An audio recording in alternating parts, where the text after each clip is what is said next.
Hi hello আসসালামু আলাইকুম, welcome to my channel. আজকে আমি কথা বলবো দেবের খাদান মুভি নিয়ে।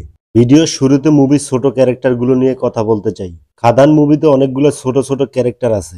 এই ক্যারেক্টারগুলো হঠাৎ করে সামনে আসে, আবার হঠাৎ করে উধাও হয়ে যায়। কেন আসে কেন চলে যায় আপনি কিছুই বুঝতে পারবেন না। এই বিষয়টা আমাকে খুব বিরক্ত করেছে, বিশেষ করে পার্থ সারথীর গোকুল দাস চরিত্রটি।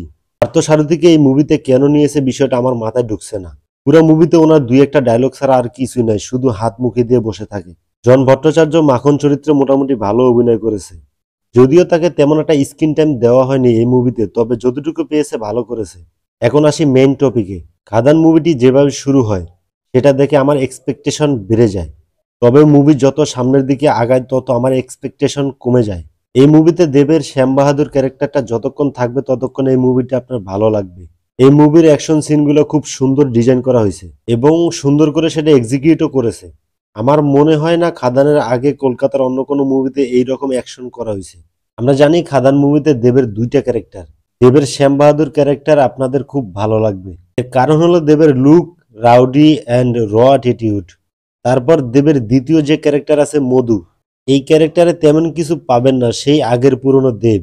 আর যিশু সেনগুপ্ত মোহন দাসের চরিত্রে বেশ ভালো অভিনয় করেছে। যিশুর এই ক্যারেক্টারটা আমার বেশ ভালো লেগেছে। ইদিকা পালের চরিত্রে আহামরি কিছুই ছিল না। ইদিকা পালকে অন্যান্য মুভিতে যেভাবে দেখা যায় তেমন একটা ক্যারেক্টার ছিল তার এই মুভিতে। তবে এই মুভির বিজিএম বেশ ভালো লেগেছে আমার কাছে। খাদানের বিজিএম শুনলে নতুন এবং ফ্রেশ কিছু ফিল দিবে আপনাকে। তবে ৩-৪ জায়গায় আমার মনে হয়েছে একটা সাউন্ড বারবার ব্যবহার করা হয়েছে। তবে ওভারঅল বিজিএম ভালো ছিল।